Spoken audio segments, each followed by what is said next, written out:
내가 먼저 하나님의 말씀을 가까이 하고 알아야 한다는 것입니다. 할렐루야. 하나님께서 주시는 은혜와 평강이 여러분의 삶 가운데 넘치시길 바라겠습니다. 오늘 우리가 함께 묵상하고 싶은 하나님의 말씀은 시편 44편 6절 말씀입니다. 나는 내 활을 의지하지 아니할 것이라. 내 칼이 나를 구원하지 못하리이다. 믿음의 사람은 어려운 순간에 무엇을 붙잡아야 하는지, 무엇을 내려놓아야 하는지를 잘 분별합니다. 그래서 오늘 시편 기자도 다른 것 붙잡지 않고 하나님을 붙듭니다.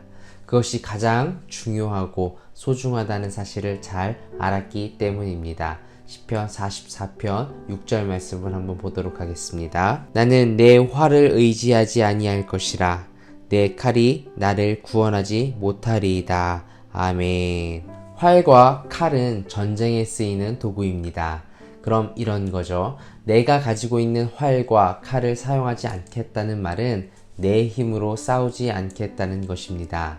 하나님의 힘으로 싸우겠습니다. 그 말을 지금 하고 있는 것입니다. 이 말 어디서 많이 들어보시지 않으셨습니까? 골리앗 앞에 칼과 창으로 나아가지 않겠다는 다윗. 이 시편 기자도 다윗의 스토리를 조상들로부터 들었던 것입니다. 그리고 그 믿음을 똑같이 고백하고 있는 것입니다. 사무엘상 17장 45절 말씀을 보도록 하겠습니다. 다윗이 블레셋 사람에게 이르되 너는 칼과 창과 단창으로 내게 나아오거니와 나는 만군의 여호와의 이름 곧 네가 모욕하는 이스라엘 군대의 하나님의 이름으로 내게 나아가노라. 아멘. 조상들의 믿음의 삶의 이야기를 들었던 후손에게 그 믿음이 그대로 흐른 것입니다. 이렇게 생각하는 분이 계실 수도 있겠습니다. 나는 믿음의 가문이 아닌데 어떡하냐. 아쉬워할 것 없습니다. 믿음의 조상들의 전통을 배울 수 있는 가장 좋은 교과서가 우리에게 있기 때문입니다. 바로 이 성경. 성경에 나오는 수많은 믿음의 조상들의 좋은 전통, 그리고 하나님께서 그들을 어떻게 지켜주셨고 또 어떻게 그들이 기도했고 그 가운데 하나님께서 그들의 삶을 어떻게 인도하셨는지 너무나 자세히 나와 있지 않습니까? 이 성경 말씀을 읽고 들으면서 아멘으로 화답하면 되는 것입니다.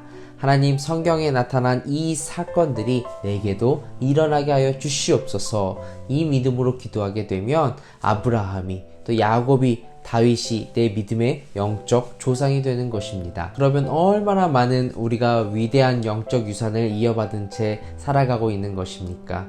그리고 그 믿음을 우리 후손에게 전해주는 것입니다. 그래서 말씀과 가까이 지내는 삶이 중요한 것입니다. 얼마 전 연세가 드신 어떤 분과 대화 속에서 도전이 되는 이야기가 있어 나눕니다. 나이를 먹으니 눈이 잘 안 보이셔서 성경을 읽기가 너무 힘들어서 요즘은 그 유튜브로 오디오로 들려주는 성경을 들으신다는 것입니다. 눈이 잘 보이심에도 불구하고 성경을 읽지 아니하시는 분들은 반성하고 도전받아야 합니다.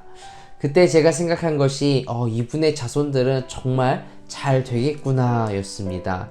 말씀을 한 자라도 더 알기 위하여 성경을 놓치지 않는 모습, 바쁘고 분주한 삶 가운데 성경을 놓치지 않으려고 하시는 그 모습을 하나님께서는 귀하게 보시리라 믿습니다. 시편 119편 103절과 105절에 이런 말씀이 있습니다. 주의 말씀의 맛이 내게 어찌 그리 단지요 내 입에 꿀보다 더 다니이다. 주의 말씀은 내 발의 등이요 내 길에 빛이니이다. 아멘. 요리하시는 분들은 잘 아실 것입니다. 내가 먼저 맛을 봐야 음식을 내어놓을 수 있습니다. 그 음식이 짠지 단지 맛있는지 확인을 해야 만든 음식을 자신있게 누군가에게 권할 수가 있지요. 하나님의 말씀을 내가 먼저 맛보고 그 달디단 말씀을 찍어 내 자녀에게 소개하고 맛보게 하는 여러분이 되시길 바랍니다. 혹은 반대로 내 부모에게 소개할 수도 있겠죠. 중요한 것은 내가 먼저 하나님의 말씀을 가까이 하고 알아야 한다는 것입니다. 사랑하는 성도 여러분, 주의 말씀이 어둠 가운데 여러분의 등불이 되고 빛이 되어 살아가실 수 있는 저와 여러분이 되기를 축원합니다. 하나님, 내가 가진 그 어떤 무기로 이 세상을 살아가려고 하는 것이 아니라 하나님의 말씀, 하나님을 더욱더 의지하여 영적 전쟁에서 승리하며 나아갈 수 있는 주의 백성 되게 하여 주시옵소서. 감사드렸고 주 예수 그리스도 이름으로 기도드립니다. 아멘.